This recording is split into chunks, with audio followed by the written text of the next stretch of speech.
래피드입니다. 8월 26일 두산중공업 보도록 하겠습니다. 증시부터 보겠습니다. 코스피 0.5% 하락했고요. 코스닥 0.26% 상승하면서 마무리를 했습니다.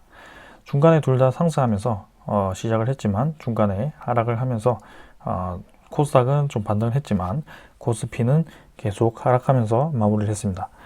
결국에는 우리나라 증시는 별로 오늘 크게 좋지 않은 모습을 보였고요. 또 종목 강세의 그런 장이 이어진 것 같습니다. 외국인 투자자 입장에서는 코스피는 3,600억, 그 다음에 코스닥을 1,100억 매도하면서 우리나라 증시에서 또다시 빠져나가는 그런 모습을 보였고요. 기관 투자자도 마찬가지로 매도를 좀 했습니다. 우리나라 증시를 보면 계속해서 이제 21선과 61선이 벌어지는 코스피 차트 자체가 이제 좀 하락 추세로 진입을 하는 그런 움직임이 보이고 있고요. 5일선을 좀 태웠지만 여전히 이제 상승하는 구간에서 다시 한번 하락 음봉이 나오면서 나스닥이라든지 다우 증시 같은 경우는 계속 올라가고 있지만 우리나라 증시는 좀 떨어지는 그런 디커플링 현상이 벌어지고 있습니다. 이런 현상은 제가 저번에도 말씀드렸다시피 이 환율이 올라감에 따라서 어쩔 수 없이 발생하는 그런 현상이라고 보여지고요. 환율이 올라감에 따라서 달러 가치는 올라가고요.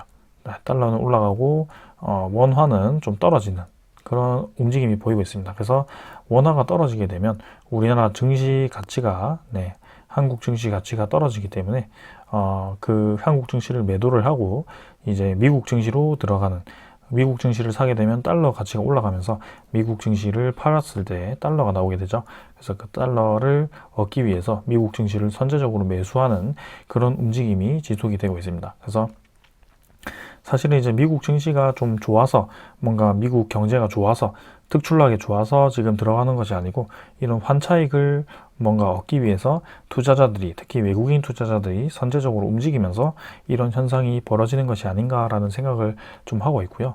한국 증시에서 특히 이제 외국인 투자자가 많이 빠지고 있는 것은 이런 환율에 의한 그런 움직임이 아닐까라는 생각입니다. 그래서 그들만의 그런 규정이 있을 거고요. 이 큰 투자자들이 뭔가 하루하루마다 뭔가 변화하는 그런 숫자에 따라서 투자하는 것이 아니고 뭔가 기계적으로 어떤 기준이 있을 겁니다. 그래서 그런 기계적인 기준을 움직일 수 있는 수치까지 환율이 올랐지 않을까, 그런 생각을 해보고요. 오늘도 마찬가지로 외국인이 매도를 했고요. 이틀 연속 이제 매수를 좀 했지만 그런 매수량을 이겨내는 또 매도량이 나왔고요. 기관 투자자도 3일 연속 매수하다가 다시 한번 매도로 돌아서는 그런 움직임이 나왔습니다. 그래서 계속해서 전체적인 움직임 자체가 별로 좋지 않고요. 코스닥을 보았을 때는 코스닥도 V자로 좀 반등을 했지만 결국에는 크게 의미 있는 자리까지는 아직 못 왔다. 그래서 21선을 넘지 못했고요. 언제든지 다시 한번 하락할 수 있는 그런 자리이기 때문에 조금은 조심을 해야 될 것 같습니다. 그래서 이틀 연속 양봉을 띄우면서 좋은 움직임을 만들었지만 환율이 이런 식으로 계속 올라가게 되면 계속해서 외국인이 빠져나갈 가능성이 크기 때문에 조금은 주의를 해야 될 것 같고요. 지금도 기관과 외국인이 코스닥에서 빠져나가면서, 특히 오늘 오전에도 외국인이 빠져나가면서 코스닥이 눌러졌던 그런 움직임이 보였습니다. 그래서 지금 당장에서도 뭔가 증시를 낙관적으로 보기에는 무리가 있고요. 미국 증시가 올라간다고 해서 우리나라 증시가 계속 올라갈 것이다 라는 그런 생각을 하시면 안 될 것 같습니다. 그래서 지금은 환율에 의해서 철저히 그런 환차익을 얻기 위한 이런 외국인 투자자의 움직임이 보이고 있고요. 증시가, 유럽 증시가 미국 증시가 좀 올라가더라도 우리나라가 떨어지는, 한국 증시는 떨어지는 그런 움직임이 충분히 나올 수 있는 그런 상황입니다. 그래서 독일이라든지 미국 증시가 또 이렇게 하락을 좀 하고 있는데요. 일단은 좀 크게 하락하지 않고 보합 정도로 진행이 되고 있습니다. 그리고 채권을 보시면 1.35%로 이전보다 계속해서 뭔가 플러스로 진행이 되고 있고요. 크게 나쁘지 않게 계속 진행이 되고 있는 모습입니다. 그래서 경기 회복 자체는 나쁘지 않게 진행이 되고 있는데요. 아직까지도 코로나19에 대해서 완벽하게 벗어나지는 못한 상태고요. 여전히 환율, 그 다음에 인플레이션, 코로나19에 대해서 불안정한 모습이 이어지고 있습니다.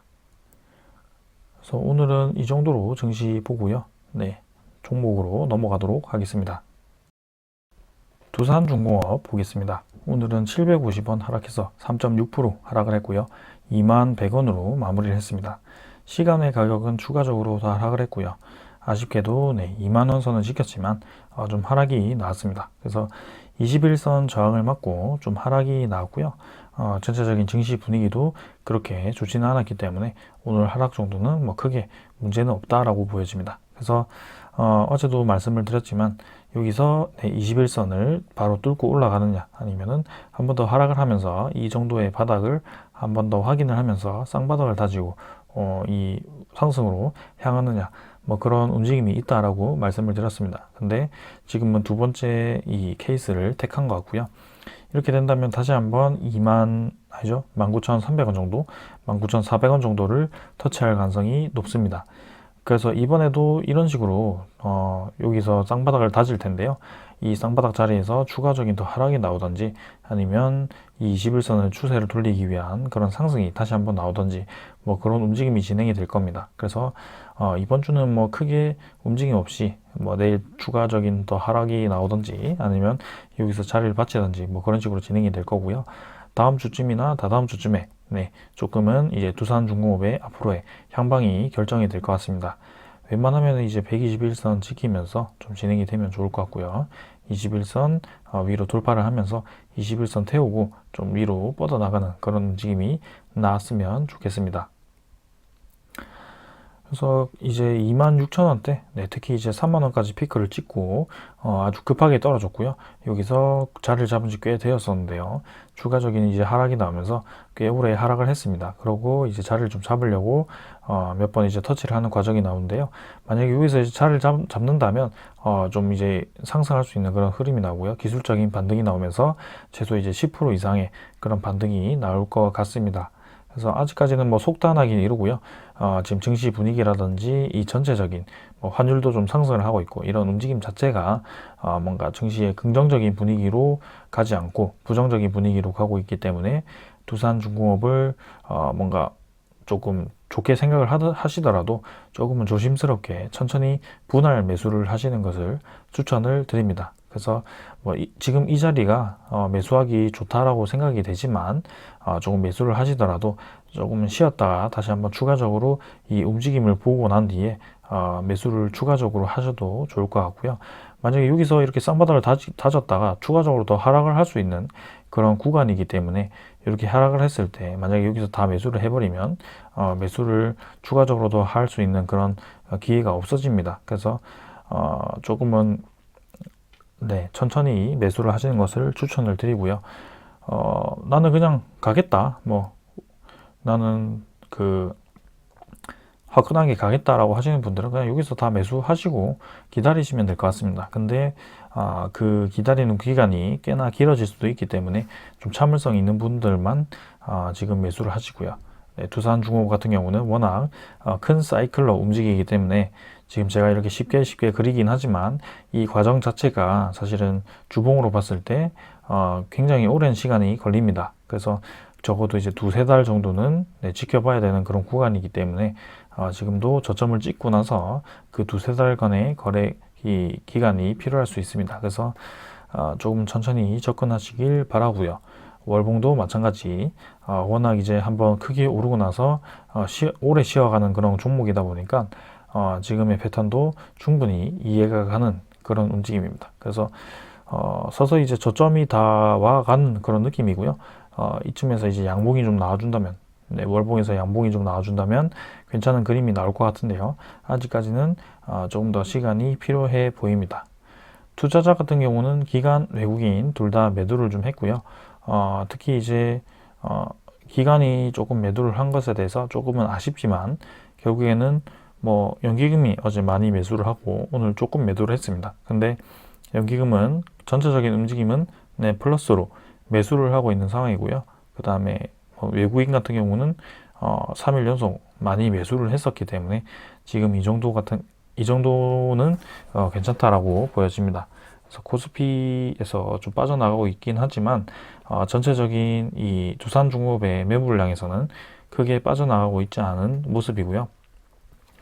뭐 이 정도 움직임이라면 두산중공업은 뭐 충분히 선방을 하고 있다라고 보셔도 될 것 같습니다. 그래서 이 정도에서 두산중공업 차트 마무리를 하고요. 두산중공업의 군매도 잔고 한번 확인을 해 보겠습니다. 군매도 잔고 같은 경우는 오늘 350만 주로 마무리가 되었고요.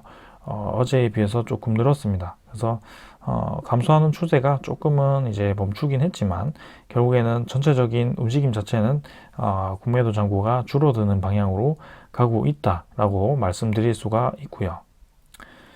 그 다음에 뭐 군매도가 이렇게 계속 감소를 한다는 것은 움직임 자체가 긍정적으로 갈 수 있겠다라고 예상을 할 수 있겠습니다. 그래서 두산중공업 같은 경우는 이미 군매도의 그 잔고 피크를 찍었고요. 그 다음에 이 군매도 잔고 이외에도 대차 잔고의 피크도 한번 찍었기 때문에 점점 이제 떨어지는 상태죠. 두산중공업의 대차 잔고도 한번 확인을 해보면 대차 잔고도 오늘도 조금 늘긴 했어요. 근데 뭐 크게 많이 늘어나지 않았고요. 결국에는 몇십만 주 정도 늘어났고요. 5천만 주에서 1,700만 주대까지 감소를 했다는 것이 중요합니다. 그래서 군매도라든지 대차 잔고가 전체적으로 감소를 하고 있는 그런 추세에 있다라는 것이 중요하다라고 저는 보여지고요. 예비 군매도 잔고도 줄어들고 있고 현재 군매도 잔고도 줄어들고 있다라고 보시면 되겠습니다. 그 다음에는 어제는 이제 좀 팔았고요. 오늘도 추정 대비 외국인 당일 물량이 조금 더 감소를 했습니다. 81만 주 매도를 했는데요. 근데 이틀 연속 합쳐도 120만 주 정도. 그래서 그 전일이죠. 그때는 이제 200만 주 이상을 매수했었기 때문에 전체적인 외국인 보유율 자체가 10% 이상으로 유지가 되고 있고요. 지금 두산중공업의 큰 움직임 자체에는 전혀 문제가 없다라고 보여집니다. 그래서 뭐 두산중공업 지금 잘 진행이 되고 있고요.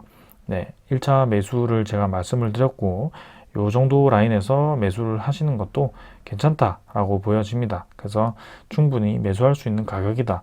하지만 지금 매수를 했는데 조금 하락이 나온다고 해서 뭔가 겁먹을 구간이 아니고요. 지금은 추가적으로 더 하락을 하더라도 우리가 매수할 수 있는 그런 여유 자금이 있기 때문에 충분히 감내할 수 있는 그런 구간이다라고 보시면 되겠습니다. 그래서 두산중공업이 이제 내릴 만큼 내렸고 그때에서야 이제 우리가 매수를 시작했다. 이런 포인트를 두산중공업 이외에도 다른 종목에도 좀 적용을 해서 생각을 한번 하시는 것이 저는 좋을 것 같고요. 앞으로의 그런 주식 투자에 대해서 굉장히 많은 도움이 될 겁니다. 왜냐하면 이런 구간에 대비해서 전체적인 그런 시야를 넓히는 데 도움이 될 것이고요. 이런 하락 구간을 기다리는 인내심을 기르게 될 것입니다. 그래서 항상 보실 때는 일봉의 그런 확대된 차트를 보기보다는 이런 월봉의 차트를 보시는 것이 주봉이라든지 이런 차트를 보시는 것이 중요하고요. 주식 종목 간에 그런 사이클이 있다는 것을 강조를 드립니다. 그래서 사이클을 우리는 기다리고 있고요. 이런 사이클 자체를 이제 다가왔을 때 사실은 조금 더 하락을 해야겠죠. 근데 이쯤에서도 반등할 수 있는 그런 소스가 충분히 있기 때문에 우리는 지금 1차적인 매수를 시작할 수 있는 거고요. 원자력 발전이라든지 그런 소스가 다시 한번 좀 공론화 되었을 때 두산중공업이 큰 힘을 가지고 올라갈 수 있을 것 같습니다. 뭐 이전에 미국과 한국에 원전 협력을 한다고 해서 그게 한번 올랐었죠. 근데 지금은 쏙 돌아갔잖아요. 그래서 지금 당장 뭔가 원자력에 대해서 지금 투자를 하는 것도 아니고 수주를 한 것도 아니기 때문에 이 상승에 대해서는 조금 무리가 있었고요. 어쩐지 이제 합병가액을 맞추기 위해서 어느 정도 올린 감이 없잖아 있었습니다. 근데 이제는 내년 정도 되면 올해 하반기 말 정도 되면 본격적인 이제 SMR 소식이라든지 아니면 새로운 그런 원자력 발전에 대한 신규 소식 그 이제 보안 평가가 진행되고 있기 때문에 특히 체코 원전에 대해서는 입찰 확정자가 이제 내년에는 발표가 될 겁니다. 그래서 그런 소식에 대해서도 하나 둘씩 발표가 될 수 있기 때문에 조금 더 기다려 보시는 것을 추천을 드리고요. 두산중공업은 끝까지 제가 한번 가져가 보도록 하겠습니다. 자, 오늘은 여기까지 하고 마무리하겠습니다. 감사합니다.